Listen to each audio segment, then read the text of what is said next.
जाने के बाद भी हरमू मुक्ति धाम का खराब बर्नर अभी तक नहीं बनाया जा सका। इसके लिए दिल्ली से इंजीनियर भी बुलाए गए थे, लेकिन उन्हें भी कामयाबी वहां पर नहीं मिल पाई। अब प्रशासन के लिए शवों का अंतिम संस्कार करना बड़ा मुश्किल हो गया है। आनन फानन में जिला प्रशासन की तरफ से लगभग 52 शवों के अंतिम संस्कार कल देर रात तक बड़ा घाघरा के स्वर्णरेखा घाट पर किया गया।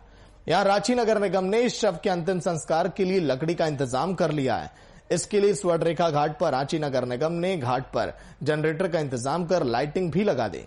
दूसरी तरफ लगातार हो रही मौतों के कारण मर्चरी में रखे शवों की संख्या बढ़ती चली जा रही है और इस पूरे मामले में जिला प्रशासन की ओर से कोई आधिकारिक बयान नहीं दिया जा रहा।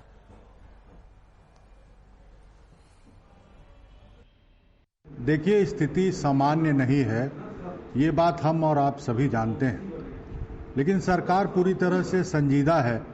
और आपने देखा होगा कि जो दवाइयों की आपूर्ति है, जो वैक्सीन की आपूर्ति है, इसको लेकर के हमारे स्वास्थ्य मंत्री ने केंद्रीय स्वास्थ्य मंत्री से वार्ता करके इसका समाधान करने का प्रयास किया है। साथ ही साथ कल जो बैकलॉग हो गया था, लगभग 5000 सैंपल यहाँ से विशेष रूप से हेलीकॉप्टर के माध्यम से उड़ीसा भेजा गया है, ताकि जो टेस्ट रिपोर्ट में आने में विलंब हो रही थी उसको पूरा किया जा सके। तीसरी बात जो महत्वपूर्ण है कि जो सौदागृह है, जो इलेक्ट्रिकल जहां 2 हरमू में, उसके खराब होने के कारण जो गतिरोध पैदा। संवाददाता कुमार कामेश फोन लाइन पर। कामेश, 2 दिन बीत जाने के बाद भी अभी तक मुक्तिधाम का बर्नर नहीं मिला और अंतिम अधूरी यात्राएं लोगों की रह जा रही हैं, इधर उधर शवों को ले जाना पड़ रहा है। कामेश। बिल्कुल सागर, देखिए जिस तरह से सौदागरी है, हरमू स्थित सौदागरी है, यहाँ की परिस्थितियां बिल्कुल विपरीत हो चुकी है। जिन काम के लिए सौदागरी होता है, वहां पे अगर शवों को जलाने में अगर सक्षम ना हो तो इस पे सवाल जरूर उठता है। और यह सवाल जो है अब जिला प्रशासन पे उठ रहा है कि आखिर राज्य की राजधानी है रांची, और रांची में जिस तरह से एक सौदागरी, बिजली सौदागरी है, और यहाँ की जो व्यवस्था है उस व्यवस्था को लेकर अभी जो परिस्थितियां हैं, ये परिस्थितियां पूरी तरह से विपरीत हो चुकी हैं। कोरोना से लगभग यहाँ मरीजों की संख्या, जो मौत हो रही है, कोरोना दर तो बढ़ी रहा, मरीजों की जो मौत हो रही है वो लगातार बढ़ते जा रही है। तो ऐसे में राज्य सरकार और जिला प्रशासन को चिंतित होना लाजमी है। लेकिन जो हरमू का सौदागरी है, वहां के दोनों बर्नर खराब हो चुके थे। एक तो बहुत पहले खराब हो चुका था और दूसरी बर्नर की अभी तीसरा दिन बीतने जा रहा है, और तीसरे दिन में भी इस बर्नर की स्थिति अब ऐसी है कि अब तक यह चालू नहीं हो पाया है।